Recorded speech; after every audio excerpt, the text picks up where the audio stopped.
Halo guys, balik lagi bareng gue Ali di channel Asokat Story. Sesuai judul, di video kali ini gue akan membahas dua kebijakan KDM yang membuat koruptor itu ketar-ketir guys. Atau bisa dibilang memutus masukan koruptor lah, bisa dibilang kayak gitu guys. Apa kebijakan tersebut? Sebelum gue lanjut ke pembahasan intinya, kita flashback dulu ke belakang ya guys.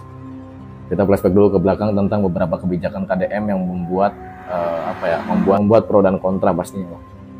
Dan kalau kita lihat ada 8 kebijakan beliau yang baru saja diluncurkan. Dan kalau lihat bahkan ada salah satu wacana gagasan beliau nih guys yang baru-baru ini dikritik oleh banyak pihak, yaitu vasektomi. Vasektomi merupakan pemotongan jalur ini ya guys, jalur cairan laki-laki lah. Gue nggak bisa sebutin secara vulgar, takut melanggar pedoman komunitas hukum. Intinya metode vasektomi adalah memutus jalur ini ya guys, jalur saluran air itulah ya, air laki-laki lah, air benih lah guys, air benih. Dan kenapa harus diputus? Untuk menekan ya guys, menekan atau membatasi lah ya, membatasi keturunan. Kenapa keturunan harus dibatas? Karena KDM ini menilai kalau misalkan kepala rumah tangga atau seorang bapak nih belum siap menafkahi banyak anak-anaknya, belum siap menafkahi anak-anaknya gitu kan, terutama yang punya banyak anak nih, lebih baik melakukan KB itu yang KB permanen yang disebut vasektomi. Tapi di sini gua nggak akan bahas lebih detail vasektomi karena memang bukan itu pembahasannya, itu hanya sebuah prolog. Di sini gua akan membahas dua kebijakan KDM yang mana ini membuat koruptor ketar-ketir pastinya lah. Kenapa koruptor ketar-ketir? Karena seperti yang kita tahu guys, koruptor itu sangat mengincar ini kan, sangat mengincar cuan lah atau uang lah ya gampangnya.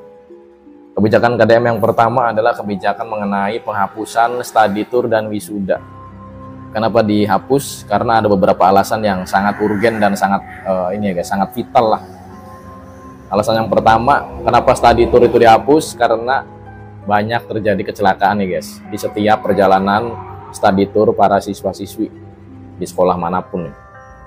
Tahun kemarin terjadi di Subang tuh kecelakaan bis yang lumayan bukan lumayan parah sih ya, parah kan. Karena di situ banyak yang meninggal dan mirisnya nih. Di situ banyak juga siswa-siswi yang memaksakan gitu kan. Jadi mereka nggak punya biaya nih, maksain ikut study tour. Dan ketika ngikut mereka kecelakaan. Jadi udah double kesengsaraan lah bisa gue bilang. Mereka maksain dari segi biaya, setelah ikut mereka kecelakaan. Nah KDM nggak mau nih ini terjadi. Ini buat sebagian kalangan yang nggak setuju, kalian harus simak baik-baik nih geng. Kalian lebih milih mana nih? Lebih milih anak atau saudara kalian kecelakaan atau diem di rumah? Ya kalau yang punya otak pasti lebih milih diem di rumah lah, ya gak?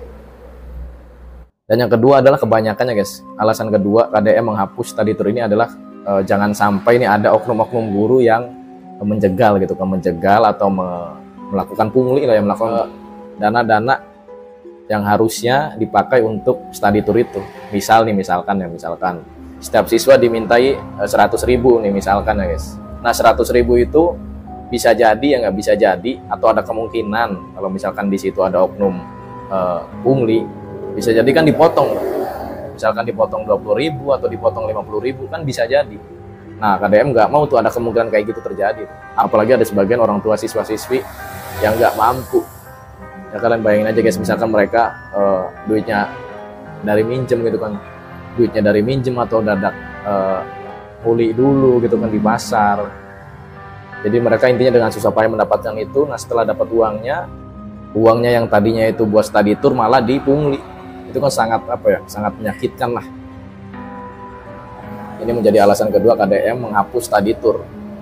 Nah soal wisuda pun nggak jauh beda. Kenapa wisuda dihapus? Karena ya itu tadi tuh, ketika perjalanan mungkin menuju suatu tempat yang dianggap bagus gitu kan view-nya untuk study tour itu atau untuk acara perpisahan, nah, tapi di perjalanan mereka kecelakaan, ya udah.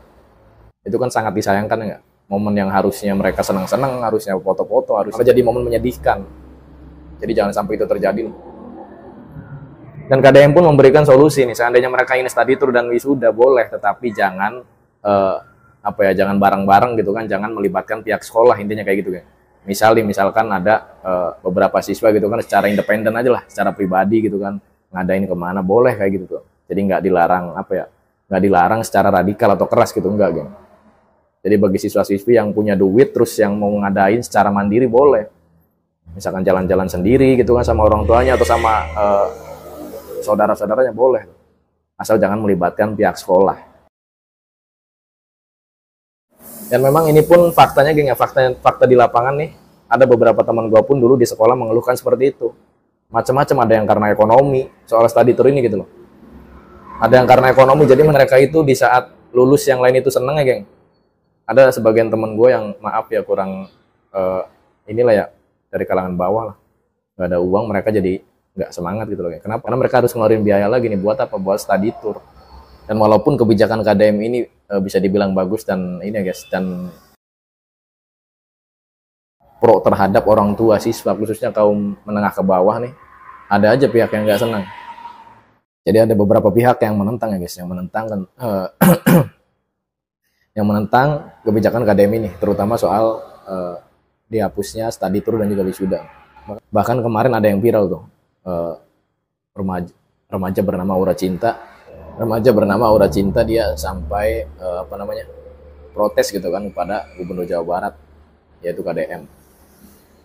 Padahal dia udah dikasih pengertian gitu kan, kenapa dilarang atau dihapus study tour ini, segala macem lah pokoknya. Tapi dia di situ masih ngelak ya, bahkan sampai viral videonya.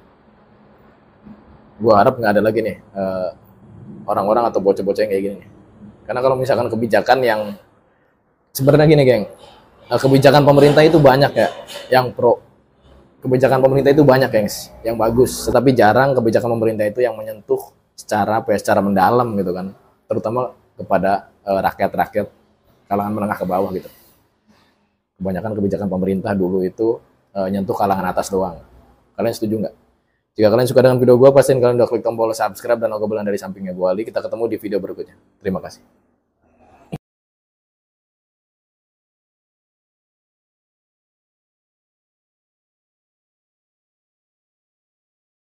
Kenapa dan apa terdekat apa kebijakan tersebut? Sebelum gue lanjut ke pembahasan intinya, kita flashback dulu ke belakang ya guys.